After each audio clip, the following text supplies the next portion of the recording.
Allah.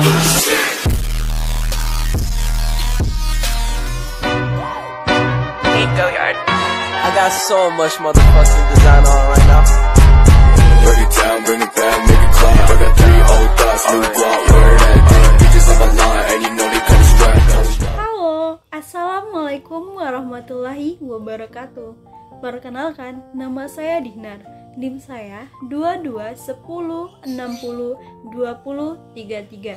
Saya berasal dari Eksyah 1, Prodi Ekonomi Syariah, Fakultas Ekonomi dan Bisnis Islam. Hari ini saya akan menjelaskan materi tentang konsep harta dalam Islam. Hari ini kita ada 5 pembahasan. 1. Pengertian harta. Yang kedua, bentuk dan jenis harta dalam Islam. Yang ketiga, fungsi harta dalam Islam. Yang keempat, kepemilikan harta dalam Islam. Dan yang terakhir, dampak harta halal dan haram. Yang pertama, pengertian harta. Harta dapat diartikan sebagai sesuatu yang digandrungi dan dicintai manusia.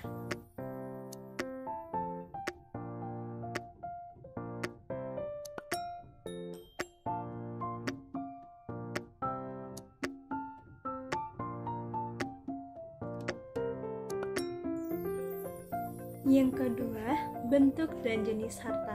Bentuk dan jenis harta dibagi menjadi 10. Yang pertama, harta mutakawim dan ghair al-mutakawim. Harta mutakawim adalah setiap yang digenggam secara nyata dan dibolehkan oleh syara untuk memanfaatkannya. Sedangkan harta ghair al-mutakawim kebalikan dari harta mutakawim. Yang kedua, mal mankul dan mal ghair al-mankul. Harta mankul ialah segala macam sesuatu yang dapat dipindahkan dan diubah dari suatu tempat ke tempat yang lainnya. Sedangkan mal ghair al-mankul ialah segala sesuatu yang tetap dan tidak dapat dipindahkan. Yang ketiga, mal misli dan mal kimi.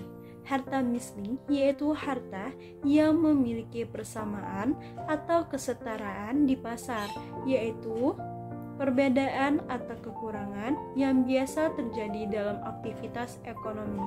Sedangkan kimi adalah harta yang tidak mempunyai persamaan di pasar.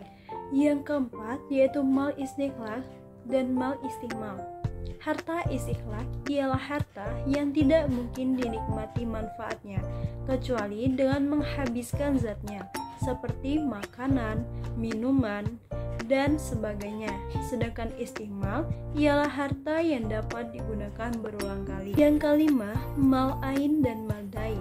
Harta ain ialah harta yang berbentuk benda seperti rumah, pakaian, beras, kendaraan, dan yang lainnya. Sedangkan dain merupakan kepemilikan atas suatu harta yang harta tersebut masih berada dalam tanggung jawab seseorang. Yang keenam, mal ain dan mal nafi. Harta mal ain ialah benda yang memiliki dan berbentuk, misalnya rumah, tanah, dan lainnya. Sedangkan mal nafi merupakan harta yang berangsur-angsur tumbuh menurut perkembangan masa. Yang ketujuh, mal mamluk, mubah, dan mahjur. Harta mamluk ialah harta yang sudah dimiliki baik oleh perorangan maupun badan hukum. Sedangkan harta mubah ialah sesuatu yang pada asalnya bukan milik seseorang. Dan harta mahjur ialah sesuatu yang tidak dibolehkan memiliki sendiri. Yang ke-8, harta yang dapat dibagi dan tidak dapat dibagi. Harta yang dapat dibagi ialah harta yang tidak menimbulkan suatu kerugian atau kerusakan bila harta itu dibagi-bagi. Sedangkan harta yang tidak dapat dibagi ialah harta yang menimbulkan kerugian atau kerusakan bila dibagi-bagi. Yang ke-9, harta pokok dan harta hasil. Harta pokok ialah harta yang mungkin darinya menghasilkan harta lainnya. Sedangkan harta hasil ialah harta yang terjadi darinya harta yang lain. Yang ke-10 ialah mal kas dan mal am. Harta kas ialah harta pribadi, tidak bersekutu dengan yang lain, tidak boleh diambil manfaatnya tanpa disetujui pemiliknya. Sedangkan am ialah harta milik umum yang boleh diambil manfaatnya secara bersama-sama. Yang ketiga adalah fungsi harta. Fungsi harta ada 6. 1. Berfungsi untuk menyempurnakan pelaksanaan ibadah yang khas. Kedua, untuk meneruskan kehidupan dari satu periode ke periode berikutnya. Yang ketiga, untuk menyelaraskan antara kehidupan dunia dan akhirat. Yang keempat, untuk mengembangkan dan menegakkan ilmu-ilmu, karena menuntut ilmu jelas membutuhkan biaya.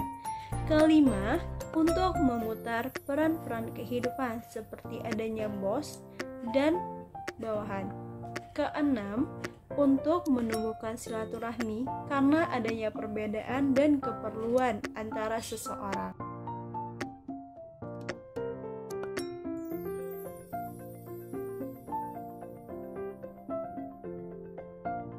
Yang keempat ialah kepemilikan harta. Kepemilikan harta ada 5.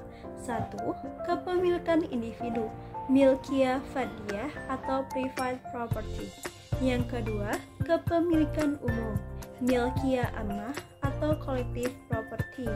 Yang ketiga, kepemilikan negara, milkiyah daulah atau state property. Yang keempat, kepemilikan mutlak atau kepemilikan semua di alam semesta ialah Allah Subhanahu wa taala.